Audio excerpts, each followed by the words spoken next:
Hey, how you guys doing? Welcome back to my channel. This is Nosy Joe here. Today I'm going to try to do something different.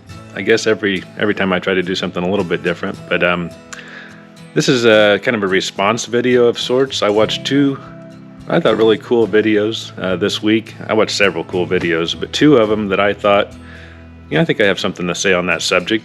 So this is going to be somewhat of a response video. The first video is, I don't know if my motorcycle buddies are going to know about this guy, but it's a little channel by Rick Beato. He's Rick Beato 1 on Instagram, and he's the guy who does, he's just like an amazing musician and music theory guy. Does a bunch of videos on YouTube about kind of breaking down songs, what makes them great, and how to play them and all kinds of stuff. So if you don't watch Rick Beato, not that he needs subscribers from me, but you got to check him out if you're into music.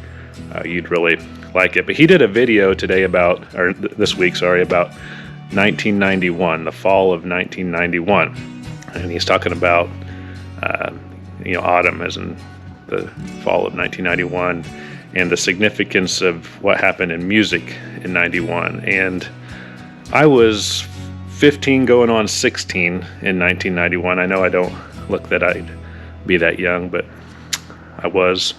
And so I remember 1991 really well.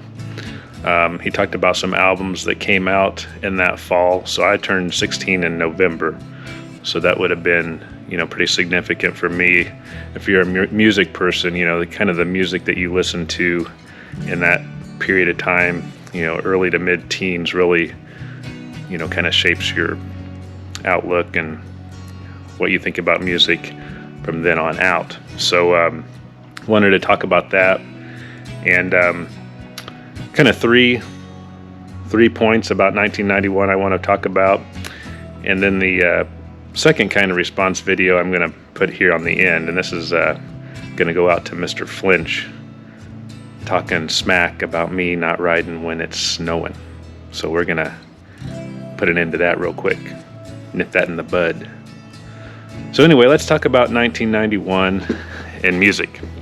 So I struggled with lighting here for this video, so I'm going to switch around here in my basement. Alright, so Rick's video talked a lot about six albums that came out in 1991 within about 6 weeks of each other in the fall. So that's the fall of 91 significance. And what was really cool about it is when he talked about them, I knew I had my original copies, all except this Pearl Jam CD, which I think I had originally bought on cassette, and the cassette broke, or I lost it, so I later bought it on CD because I liked it when I was into CDs. But otherwise, these are my original copies of these albums that Rick was talking about, and a little bit what I remember about kind of each one. Now, I was a big Metallica fan, so 1991 is when the Black Album came out. You can't even really see the snake on that cassette cover anymore. And I still have all my old cassettes, so you can kind of see here what I was into in terms of metal. Suicidal Tendencies, Megadeth, Metallica, some Sabbath, that type of thing. Alright? And I was big into Metallica. And up until this album came out. Now, I didn't dislike this album, but it was a marked change in their style. And that was kind of it for me. Not that I hated it, but like the music after that really didn't interest me much. So anyway, and that's kind of what Rick talked about. They marked a big change in 91, and the kind of the metal and the hard rock stuff was going out of style a little bit, and it changed, and you started to hear things on the radio that would previously been considered alternative, which is kind of where these next guys come out. So in the order of things, I think he said Pearl Jam came out next in that lineup. Now, I would have had the cassette for this, not the CD. This is something I bought later in college. But I really like this, and I still do. I still would listen to this. And kind of for me, kind of the opposite of the Black album. This is, I think, their best album. But also, I didn't really purchase much more of their music after this. I mean, they had good singles on the radio, but as far as just listening to an album, you know, all the way through, that kind of marked the end for me with Pearl Jam. I thought this was a great album. After that, they had hits and misses. Nirvana. Now everybody loves Nirvana. So this would have been one of my earlier ones of these I bought, because I bought it on cassette before I'd switched to CDs. And I would have been listening to this, you know, when it was popular. I kind of had, you know, I thought Nirvana was okay, but it was like the Smells Like Teen Spirit was way overplayed. There are a lot of other songs on this tape that are better than that, and I think they still had a strong couple albums after this. One notably is that MTV Unplugged album. Soundgarden, also probably the only thing I ever bought from them, is Bad Motofinger. Good tape. I'm kind of maybe a fair weather Soundgarden fan. Probably my favorite song on this was maybe Outshined. Now Rusty Cage is also on this album. You probably guys probably know that one. Red Hot Chili Peppers. I still like this album. It's a good one. My opinion on this, though, this was kind of, again, 91 kind of marked the end of alternative and more mainstream for these groups. So this would have been, I think I maybe purchased one more album of theirs after this. But I like them. And Guns N' Roses, I bought these on CD, so that means I wouldn't have bought these when they first came out. I was kind of a reluctant Guns N' Roses fan. You know, being a Metallica fan, they just weren't really like heavy enough for me. But these were good albums. And in retrospect, I actually like Guns N' Roses a lot more than I did when they were most popular. I just think their songs have aged well, and I can still listen to them, whereas I have trouble nowadays going back and listening to some of the heavier Metallica stuff. I've kind of mellowed out, I guess, over time. So that's kind of that as far as those albums go.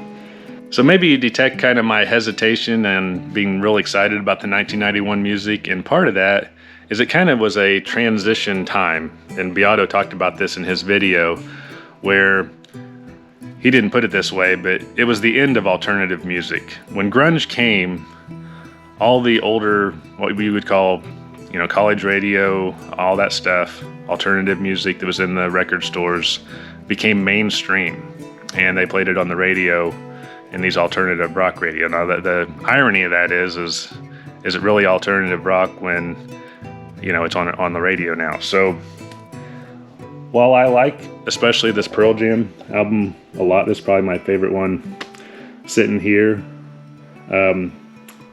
What I really was into, if you kind of go to my cassettes here, is things like Ministry, Bad Religion, The Smiths, Fugazi, Operation Ivy, Fire Hose, Helmet, Smashing Pumpkins, The Replacements, Dinosaur Jr., The Pixies. And those, to me, that was great music. That music there was way better than the grunge era music. So that's why I kind of have mixed feelings about 91. Yes, it was a great year. A lot of significant music came out that year. I couldn't have told you that it all came out within 6 weeks. I don't think we were aware of that. I mean, I remember when Metallica Black Album came out. That was significant. See? So yes, that was a big deal. But and those first couple albums, Nirvana and Pearl Jam, were really good. that was kind of the end of the Chili Peppers for me. That was kind of the end of Metallica for me. Not that I disliked those albums. They were good, but I didn't really buy much else from them after that. And then kind of grunge took over, and I'm not a big grunge guy. All these kind of copycat bands that wanted that Seattle sound, not my thing. So nowadays, you know, if I'm going to listen to something, I listen to probably like New Wave, Channel 33, which gets into that older 90s, kind of late 80s alternative music before the Lithium. If you watch Sirius or listen to Sirius Radio, which I do, I listen to 34 as well, but I enjoy 33 better, which is more of the early alternative music. So that was kind of the first point. Great music in 91. Second point I kind of already covered, and that was a change in medium in 91 for me. So I went from cassettes over here to CDs, and I just thought I'd bring this up. It's kind of a secondary point, but how did you convert from cassettes to CDs back in the days? Anybody remember? I'll tell you, Columbia House. And I remember this, especially this Red Hot Chili Peppers, and I think maybe the Guns N' Roses as well. I think both of these, you know, you could sign up and get like 5 CDs for $0.01, and then you were on some type of a subscription service. So that's how I did it.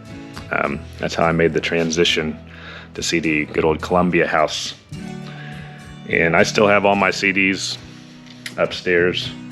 But down here in the basement, I've actually got this old system here that plays cassettes. So when I'm skating or working out down here, I like to listen to my cassettes. So that's why I keep them down here. I can't find my Temple of the Dog cassette. I know I had Temple of the Dog on cassette, but it wasn't in my package here. But that was another one that Rick mentioned coming out in 91. Third thing, what's significant about 1991 for me? Well, 1991 was the first time I rode a Harley Davidson, meaning I drove it around. And I mentioned this in one of my earlier videos, but my dad had a 1990 Harley Davidson Lowrider Custom. And I think I can throw up a picture, not of that bike, but of one very similar to that. And so with that,